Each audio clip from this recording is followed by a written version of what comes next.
नीचे बोलना है।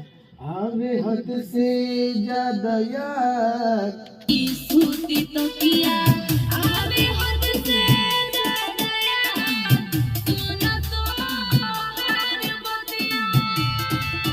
ऊपर नहीं दे रहा है, नीचे दे रहा है। सूती तो किया आगे हद